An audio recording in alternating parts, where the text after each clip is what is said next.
বান্দা যখন উযু করবে, উযু করার সময় যখন হাতগুলা ধৌত করবে, হাদিস শরীফের মধ্যে আসছে এই হাত দ্বারা যত ছোট ছোট সগীরা গুনাহ করবে, গুনাহগুলো জমিনের মধ্যে পড়ে যাবে।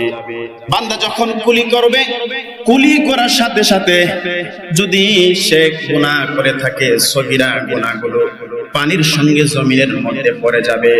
বান্দা যখন মুখমণ্ডল ধৌত করবে, চেহারাটা যখন ধৌত করবে, তার চোখ দিয়া যত সগীরা ছোট ছোট গুনাহ করেছিল এই গুনাহগুলো জমিনের মধ্যে পড়ে যাবে।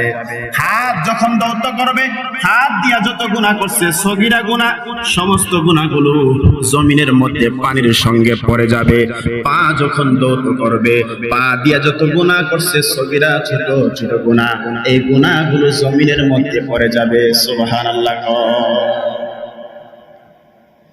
আদম নবী থেকে শুরু করে অদ্যাবধি পর্যন্ত প্রত্যেকটা নবী পয়গাম্বর, মুমিন মুমিনাত, মুসলিম মুসলিমিন, যত মুমিন মুসলমান আল্লাহর দিকে দাবিত হবে, ইসলামের দিকে দাবিত হবে, নেক কাজের দিকে দাবিত হবে। তার চিরন্তন শত্রু হয়ে যাবে ইবলিস। ইবলিস কিন্তু অহংকার কারণে ইবলিস হয়ে গেল, লানত প্রাপ্ত হয়ে গেল একমাত্র অহংকার করার কারণে। আল্লাহ ডাক দিয়া কয়, আমি আদম বানাইলাম, ও ফেরেশতারা তোমরা আদমরে সিজদা করো।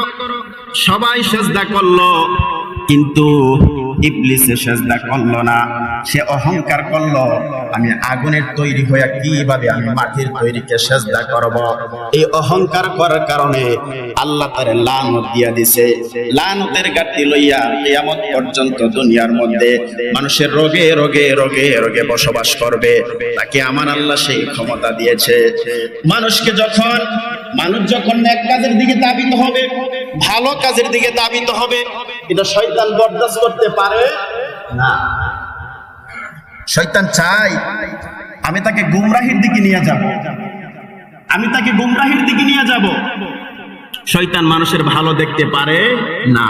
শয়তান হলো মানুষের শত্রু। মানুষের কি শত্রু?